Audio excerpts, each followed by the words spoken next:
நமஸ்காரம்.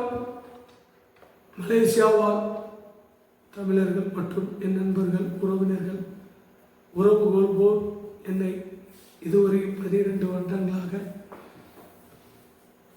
எனக்கு ஆதரவு கொடுத்து வரும் அனைவருக்கும் என்னுடைய தை திருநாள் வாழ்த்துக்கள். இந்த ஜனவரி 14 நம்மளுக்கு தை திருநாள் பிறக்குது.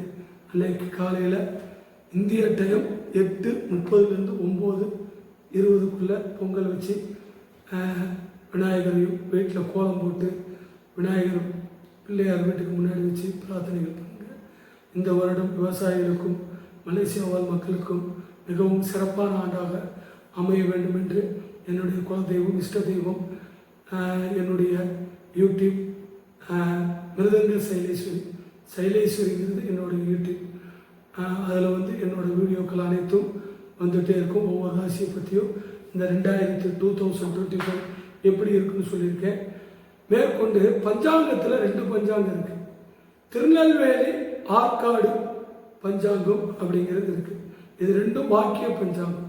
இந்த வாக்கிய பஞ்சாங்கத்தில் நீங்கள் ஆற்காடு வாக்கிய பஞ்சாங்கம் சீதாராம ஐயர் எழுதின பஞ்சாங்கம் பார்த்தீங்கன்னா 85% வருஷம் அவர் எழுதுறது நடந்துட்டு வருது.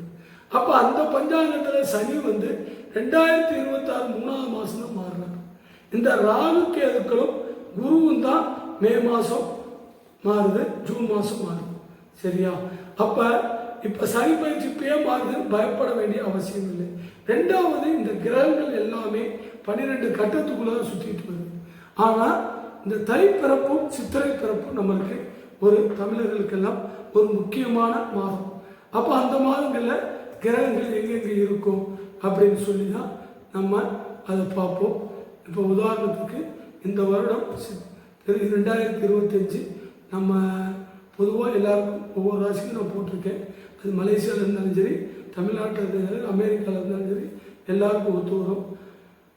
அது இந்த வரும் 29 to 13 வரை, ஜனவரி 13 வரை நான் மலேசியாவில் இருக்கிறேன். கிளான் இப்போ, அதுக்கடுத்து பட்வத், அதுக்கடுத்து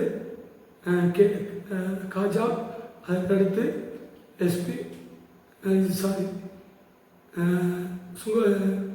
ஜஹோ, அதுக்கடுத்து திரும்பி கிளான். இவ்வளோதான் என்னோடய ப்ரோக்ராம். உங்களுக்கு இந்த சைலேஸ்வரி அஸ்ட்ரோ சொல்யூஷனுங்கிறத நீங்கள் யூடியூப்லேயும் ஃபேஸ்புக்லேயும் டிக்டாக்லேயும் அடுத்து பார்க்கலாம்.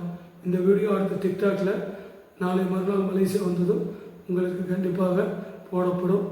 ஏன்னா நம்ம சொல்கிறது இந்த கோச்சாரம்னு பொது பலன்கிறது பெரும்பாலும் நான் சொல்கிறதில்ல. இப்போ இந்த புது வருஷத்தில் எப்படி இருக்குன்னா, மழை, வெள்ளம், புயல், பூமி அதிர்வு இதெல்லாம் ரொம்ப இருக்குது. 13 புயல் வரப்போகுது மலேசியா, இந்தியா, உலகத்தில். அதில் தமிழ்நாட்டுக்கு இந்தியாவில் ஒரு 13 புயல் தமிழ்நாட்டுக்கு வருது. இந்த 13 புயலில் ஒரு 10 புயல் வருது. பொதுவாக இனிமேல் மலேசியாக்காரங்க டிசம்பரில் இந்தியா வர்றதுதான் வானிலை அறிக்கையெல்லாம் பார்த்துட்டு வாங்க. இந்த ஜனவரி 5 வரையுமே இனி மோசமாக தான் சொல்லிட்டு இருக்கிறாங்க சித்தர்கள், ரிஷிகளில் அவங்க கொடுத்த சில ஏடுகள்லேயே அது இருக்குது. அதே மாதிரி வைரஸ் கிருமிகள் பரவும் மலேசியாவில். இந்த வரும் காலங்களில் குப்பைகள்லேருந்து கிருமி வரும்னு சொல்லியிருக்காங்க. எனக்கு கிரகநிலைகள் அப்படி இருக்குது.